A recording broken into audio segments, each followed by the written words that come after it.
ഇപ്പൊ നമുക്കറിയാം മിക്കവാറും പട്ടാമ്പി മണ്ഡലത്തിലെ എല്ലാ ടൗണുകളും നവീകരണത്തിന് തുടക്കമിടാൻ നമുക്ക് കഴിഞ്ഞിട്ടുള്ളത് ഈ കാലയളവിലാണ്.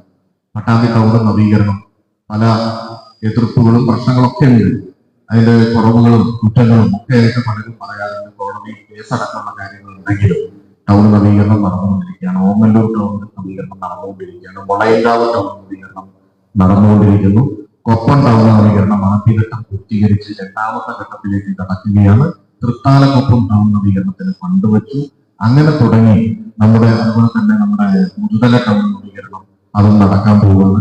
ഇങ്ങനെ വിവിധ ടൗണുകളുടെ നവീകരണങ്ങൾ കൂടി നമ്മൾ നടത്തുന്നുണ്ട്. കാരണം ആളുകൾക്ക് വിസിറ്റ് ചെയ്യാൻ, ആളുകൾക്ക് വന്ന് പർച്ചേസ് ചെയ്യാൻ, ആളുകൾക്ക് അത്യാവശ്യം ടൗണുകളിലൊക്കെ തന്നെ ഫ്രീ ആയിട്ട് കാര്യങ്ങൾ വാഹനങ്ങളും ട്രാഫിക്കിലൊക്കെ കുറച്ചും കൂടെ സുഗമമായി പോകാനുള്ള സംവിധാനമാണ്. നമ്മൾ പട്ടാമ്പി പാലം നടക്കില്ല എന്ന് പറഞ്ഞ പാലം യാഥാർത്ഥ്യമായിക്കൊണ്ടിരിക്കുന്നുണ്ട്. മേൽപ്പാലങ്ങൾ നമ്മുടെ മണ്ഡലത്തിൽ കണ്ടുവച്ച് അതിന്റെ പ്രവർത്തനങ്ങൾ നടക്കുന്നുണ്ട്. അപ്പൊ ഇങ്ങനെ ഒരു ബേസിക് ആയിട്ടുള്ള കാര്യങ്ങളൊക്കെ നടക്കുമ്പോൾ തന്നെ സാധാരണ നടക്കുന്ന വികസന പ്രവർത്തനങ്ങൾ മാത്രം പോരാ. അതിന്റെ പിറകിൽ ഒരു വലിയ മിഷൻ വരുന്ന 20 വർഷം, 30 വർഷം, 50 വർഷം കഴിയുമ്പോൾ എങ്ങനെയായിരിക്കണം നമ്മുടെ പട്ടാമ്പി, എങ്ങനെയായിരിക്കണം പട്ടാമ്പിക്കാരുടെ ജീവിതം എന്നുള്ളത് കൂടി നമ്മൾ ആലോചിച്ചുകൊണ്ടുള്ള പ്രവർത്തനങ്ങൾ വളരെ പ്ലാൻഡായിട്ട് ചെയ്യുന്ന പ്രവർത്തനങ്ങൾ നടന്നുകൊണ്ടിരിക്കുകയാണ്. അതിന്റെ ഭാഗമായിട്ടാണ് നമ്മൾ കിലയുടെ ഡോക്ടർ അജിത് കാളിയത്ത് ഇവിടെയുണ്ട്. അദ്ദേഹത്തിന്റെ നേതൃത്വത്തിൽ കിലയുടെ ഒരു പ്രവർത്തനം, ഒരു സ്റ്റഡി വായനശാലകളുമായി ബന്ധപ്പെട്ടും ലേണിംഗ് കോൺസ്റ്റൻസി ആക്കുന്നതിന് വേണ്ടിയിട്ടുള്ള പ്രവർത്തനങ്ങൾ നമ്മൾ നടപ്പിലാക്കി. അങ്ങനെ കില ഇടപെട്ടുകൊണ്ടാണ് നമ്മുടെ കോഴിക്കോട് MIT, നമുക്കറിയാം സെന്റർ ഫോർ എക്സലൻസ് ആണ്, വലിയ സ്ഥാപനമാണ്, നമ്മുടെ നാടിന്റെ അഭിമാനമാണ്. ആ സ്ഥാപനത്തിലെ ഡോക്ടർ ഫിറോസാണ് അവിടെ ഇരിക്കുന്നത്. അവര് ഇവിടെ വന്ന് വളരെ കൃത്യമായി നമ്മുടെ മണ്ഡലത്തിന്റെ വിവിധ ഭാഗങ്ങളിലായി എന്തൊക്കെയാണ് നടത്താൻ കഴിയുന്നത്, എന്തൊക്കെ ചെയ്യണം എന്നുള്ളത് മിനിമം ഒരു സ്റ്റഡി നടത്തിയിട്ടുണ്ട്. അത് ഗവൺമെന്റ് അപ്രൂവലോടുകൂടി ആണ് അത് നടത്തിയിട്ടുള്ളത്. അത് അടുത്ത ഘട്ടത്തിലേക്ക് പോകുന്നതിന് മുമ്പ് അതിന് പ്രിലിമിനറി ആയിട്ടുള്ള കാര്യങ്ങൾ കൂടി നിങ്ങളുടെ മുമ്പിൽ വെക്കുകയാണ്.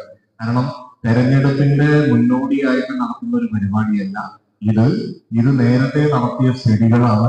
ആ സ്റ്റഡികൾ ഈ ജനങ്ങളുടെ മുമ്പിൽ സമർപ്പിക്കേണ്ട ഒരു സമയമാണ്. അത് ഇനിയും വൈകാൻ കഴിയില്ല എന്നത് കൊണ്ടാണ്. അതോടൊപ്പം തന്നെ CET, നമ്മുടെ ട്രിവാൻഡ്രം എഞ്ചിനീയറിംഗ് കോളേജ്, അതും വലിയ സ്റ്റഡി, ഈ സ്റ്റഡി അവർ നടത്തിയ സ്റ്റഡിയാണ്. അത് നമ്മുടെ പട്ടാമ്പി ടൗണും പരിസരവുമായി ബന്ധപ്പെട്ട് എങ്ങനെയാണ് ഫ്യൂച്ചർ പട്ടാമ്പി ആവേണ്ടത് എന്നതിനെ കുറിച്ചുള്ള കൃത്യമായ ഒരു സ്റ്റഡിയാണ്. ചെറുതല്ല, അത്യാവശ്യം ഇവിടെ ഇതിനൊന്നും പൊക്കാൻ പറ്റില്ല. ഇത്രയും വലിയൊരു എഫേർട്ട് അവിടുത്തെ അധ്യാപകരും സ്റ്റുഡൻസും എല്ലാവരും എടുത്തിട്ടുണ്ട്. അതോടൊപ്പം തന്നെ നമ്മുടെ MIT കോൺസ്റ്റൻസി ലെവലിൽ ഉള്ള ഒരു സ്റ്റഡി, വലിയൊരു എഫേർട്ടാണ് അവരുടെ സ്റ്റഡി നടത്തിയിട്ടുള്ളത്.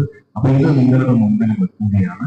അവര് സംസാരിച്ചു കഴിഞ്ഞിട്ട് വളരെ കൃത്യമായി നമ്മൾ കുറച്ച് സമയം കൊണ്ട് തന്നെ അവസാനിപ്പിക്കാം.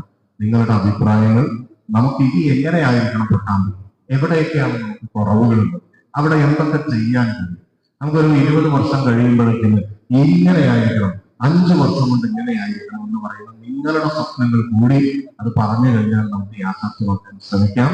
എനിക്കിപ്പോഴും ഓർമ്മയുണ്ട്, 2016 ഞാൻ ആദ്യമായി ഒരു വികസന സെമിനാർ നടത്തുമ്പോൾ ഒരുപാട് പേര് ഒരുപാട് സ്വപ്നങ്ങൾ പറഞ്ഞിരുന്നു. അതിൽ ഷോപ്പിംഗ് കോംപ്ലക്സ് ആക്കി പോകാൻ പോകുന്ന നമ്മുടെ പട്ടാമ്പി GMLP സ്കൂളിൽ നല്ലൊരു കെട്ടിടം വേണം, ചെറിയ ചെറിയ ആവശ്യങ്ങളായിരുന്നു. അതുപോലെ തന്നെ JLP സ്കൂളിൽ ഇനിയും കെട്ടിടം സൗകര്യം വേണമെന്നുള്ളത്, അതുപോലെയുള്ള ചെറിയ ചെറിയ ആവശ്യങ്ങൾ. അതുപോലെ പട്ടാമ്പിയിൽ ഒരു പാർക്കില്ല, ഒരു പൊതുയിടമില്ല, അതുപോലെ പട്ടാമ്പിയിൽ പാലം നമുക്ക് ആവശ്യമാണ്. ഇങ്ങനെ പറഞ്ഞിട്ടുള്ള സമഗ്ര കുടിവെള്ള പദ്ധതി ആവശ്യമാണ്. ഇങ്ങനെ പറഞ്ഞ പല കാര്യങ്ങളുണ്ട്. അതെല്ലാം ഇന്ന് ആ സ്വപ്നങ്ങളിൽ നിന്ന് യാഥാർത്ഥ്യത്തിലേക്ക് കടന്നു കഴിഞ്ഞു. ഈ അടുത്ത ലെവലില് നിങ്ങളുടെ സ്വപ്നങ്ങൾ, ആ സ്വപ്നങ്ങൾ പറയുമ്പോൾ ആ സ്വപ്നം നമ്മുടെ ഓരോരുത്തരുടെയും സ്വപ്നമാക്കി നമുക്ക് ഒരുമിച്ച് നടപ്പിലാക്കാൻ കഴിയുന്നതാണ്. അപ്പൊ അതുകൊണ്ട് അഭിപ്രായങ്ങൾ കൂടി പറയണം. വിവിധ സംഘടനകളുടെ പ്രതിനിധികൾ ഇവിടെ ഇരിക്കുന്നുണ്ട്. എല്ലാവർക്കും ഇവിടെ ഇരിക്കാൻ കഴിയില്ല എന്നുള്ളതുകൊണ്ടാണ് ഇങ്ങനെ ഇരിക്കുന്നത്. ഇത് അപ്പുറത്തുപുറത്തുമാണ് എന്ന് നമ്മൾ കരുതണ്ട. നമ്മൾ ഒരുമിച്ച് അങ്ങോട്ടും ഇങ്ങോട്ടും സംസാരിക്കാൻ കഴിയുന്ന രീതിയിൽ ഇരിക്കുകയാണെങ്കിൽ കുറച്ചും കൂടെ അത് നല്ലത്. അപ്പൊ ആ രീതിയിലാണ് നമ്മൾ പരിപാടി വെച്ചത്. അതുകൊണ്ടാണ് സ്റ്റേജ് കുറെ അപ്പുറത്തുള്ള ഒരു സ്റ്റേജ് നമ്മൾ വെക്കേണ്ട ആദ്യമേ തീരുമാനിച്ചു. പരസ്പരം ഇന്ററാക്ട് ചെയ്ത് നമുക്ക് ഈ പറഞ്ഞ സ്വപ്നം ഒരുമിച്ച് നെയ്തെടുക്കാമെന്ന് മാത്രം പറഞ്ഞുകൊണ്ട് നിർത്തുകയാണ്.